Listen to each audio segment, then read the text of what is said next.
Hi guys, ഇപ്പോൾ നമ്മുടെ ഇന്നത്തെ റെസിപ്പി നോർത്ത് ഇന്ത്യൻ വിഭവമായ കച്ചോരി. എന്നാൽ നമുക്ക് വീഡിയോയിലോട്ടേക്ക് പോകാം. I don't really know what comes next. I'm just doing my best. Buy all this. Tell me that I can't and I won't. That's what guides me the most. Your lies, I'll do what I want. The gas in the morning, with the blood. I'm inspired by thirst. Kachori തയ്യാറാക്കാൻ വേണ്ടിയിട്ട് ഒരു 150 gram ചെറുപയർ പരിപ്പ് നമ്മൾ വെള്ളത്തിൽ പൊതിർത്തി വെച്ച് 4 മണിക്കൂറിന് ശേഷം കഴുകി വൃത്തിയാക്കി വെച്ചിട്ട് വെള്ളം വെടിയാൻ വേണ്ടിയിട്ട് വെച്ചിട്ടുണ്ട്. ഇനി നമുക്ക് അതിനുള്ള മാവ് കുഴച്ചെടുക്കാം. ഇതിനായി 1 കപ്പ് മൈദ എടുത്തിട്ടുണ്ട്. ആവശ്യത്തിനുള്ള ഉപ്പും കൂടി ഇട്ട് കൊടുക്കുക. ഒരു 75 ഗ്രാം ഡാൽഡ മെൽറ്റ് ചെയ്യാൻ വേണ്ടിയിട്ട് വെച്ചിട്ടുണ്ട്. അപ്പോൾ അത് മെൽട്ടായി വന്നതിന് ശേഷം ഒന്ന് ചൂട് തണിഞ്ഞതിന് ശേഷം മൈദയിലേക്ക് ഒഴിച്ചു കൊടുക്കുക. എന്നിട്ട് ആവശ്യത്തിനുള്ള വെള്ളവും കൂടി ഒഴിച്ചിട്ട് നന്നായിട്ടൊന്ന് കുഴച്ചെടുക്കുക. ലൂസായി പോകാൻ വേണ്ടി പാടില്ല, അതുകൊണ്ട് കുറേശ്ശെ വെള്ളം ഒഴിച്ചിട്ട് വേണം കുഴച്ചെടുക്കാൻ വേണ്ടിയിട്ട്. ചെറിയ ടൈറ്റ് വേണം മാവ്. അപ്പോൾ നമ്മൾ ഒരു 20 മിനിറ്റ് റെസ്റ്റ് ചെയ്യാൻ വേണ്ടി വെക്കുക. ഇനി നമുക്ക് മസാല തയ്യാറാക്കി എടുക്കാം. അതിനായി ഒരു പാൻ അടുപ്പത്തേക്ക് വെച്ച് പാൻ ചൂടായതിനു ശേഷം അതിലേക്കൊരു 3 ടേബിൾ സ്പൂൺ ഓയിൽ ഒഴിച്ച് കൊടുക്കുക. ഒരു 3/4 ടീസ്പൂൺ കുമിൻസ് അതിലേക്ക് ഇട്ട് കൊടുക്കുക. ഇഞ്ചി വെളുത്തുള്ളി പേസ്റ്റ് കൂടി ഇട്ട് കൊടുത്തിട്ട് അതിൻ്റെ പച്ച മണം മാറി വരുന്നവരെ ഒന്ന് നന്നായി ഇളക്കി കൊടുക്കുക. ഇതിൻ്റെ പച്ചമണമെല്ലാം ഒന്ന് മാറി വന്നതിന് ശേഷം വേണം 1 ടീസ്പൂൺ കാശ്മീർ മുളക് പൊടി,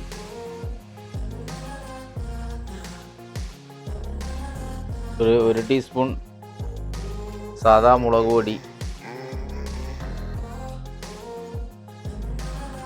1 ടീസ്പൂൺ ചിക്കൻ മസാല, 1 ടീസ്പൂൺ മഞ്ഞൾപ്പൊടി, കുറച്ച് കസ്തൂരി മെത്തി,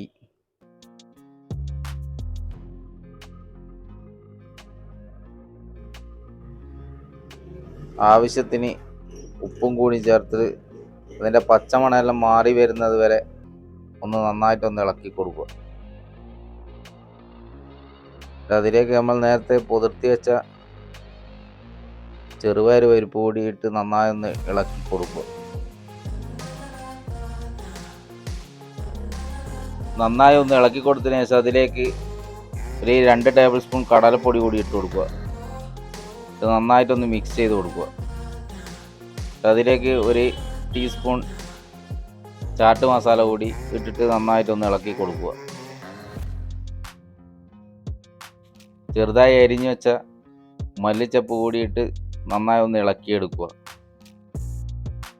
നോർത്ത് ഇന്ത്യയിലൊക്കെ രാവിലെയൊക്കെ കഴിക്കാൻ കിട്ടുന്ന ഒരു അടിപൊളി വിഭവമാണ്. തീർച്ചയായും നിങ്ങൾ ഇതൊന്ന് ട്രൈ ചെയ്ത് നോക്കണം. അപ്പോൾ നമ്മൾ മസാല ഇവിടെ റെഡിയാക്കിയിട്ടുണ്ട്. ഒന്ന് ചൂടാറിയതിന് ശേഷം ഇതേപോലെ ചെറുതായിട്ട് ഗോളുകളാക്കി എടുക്കുക. ഇതുപോലെ ചെറിയ ഗോളുകളാക്കിയിട്ട് വേണം നിങ്ങൾ ഉരുട്ടിയെടുക്കാൻ വേണ്ടിയിട്ട്. അപ്പോൾ നമ്മൾ നേരത്തെ തയ്യാറാക്കി വെച്ച മാവ് 20 മിനിറ്റ് ആയിട്ടുണ്ട്, റെഡി ആയിട്ടുണ്ട്. അത് നമുക്ക് ഒരു ചെറിയ ബോളുകളാക്കിയിട്ട് എടുക്കാം. ഈ ഒരു സൈസിൽ വേണം നിങ്ങൾ ബോൾ എടുക്കാൻ വേണ്ടിയിട്ട്.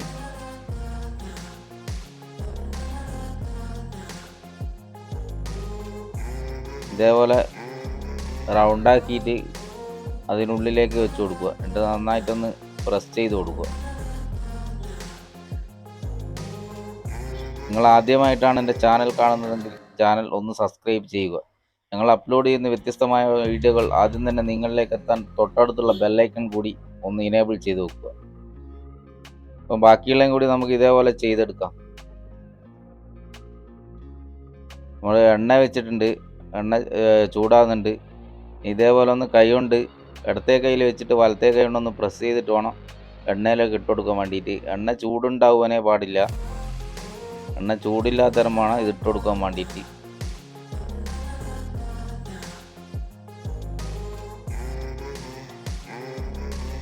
ഇതൊന്ന് ചെറുതായിട്ടൊന്ന് ഫ്ലെയിം കൂട്ടി വെച്ച് കൊടുക്കുക. ഒന്നും ചെയ്യേണ്ട ആവശ്യമില്ല. അത് ചൂടാകുന്നതിനനുസരിച്ചിട്ട് അത് പൊങ്ങി വരും. നമ്മളെ കച്ചോരിയെല്ലാം ഇവിടെ പൊങ്ങി വരുന്നുണ്ട്. നല്ല ടേസ്റ്റി ആയിട്ടും നല്ല ക്രിസ്പി ആയിട്ടുള്ള ഒരു അടിപൊളി വിഭവമാണ്. തീർച്ചയായും നിങ്ങളിതൊന്ന് ട്രൈ ചെയ്ത് നോക്കിയിട്ട് ഇതിൻ്റെ ഫീഡ്ബാക്ക് കമൻ്റായിട്ട് കൂടി അറിയിക്കുക. അപ്പോൾ നമ്മളെ കച്ചോരി ഇവിടെ റെഡി ആയിട്ടുണ്ട്. നല്ല ബ്രൗൺ കളർ ആയിട്ടുള്ള ക്രിസ്പി ആയിട്ടുള്ള. നമുക്കൊന്ന് കോരിയിട്ട് മാറ്റിയെടുക്കാം. വീഡിയോ ഇഷ്ടമായെങ്കിൽ ലൈക്ക് ചെയ്യുക, കമൻറ്റ് ചെയ്യുക, മറ്റുള്ളവരിലേക്കൊന്ന് ഷെയർ കൂടി ചെയ്ത് കൊടുക്കുക. അപ്പോൾ വീണ്ടും മറ്റൊരു നല്ല റെസിപ്പിയുമായി കാണാം.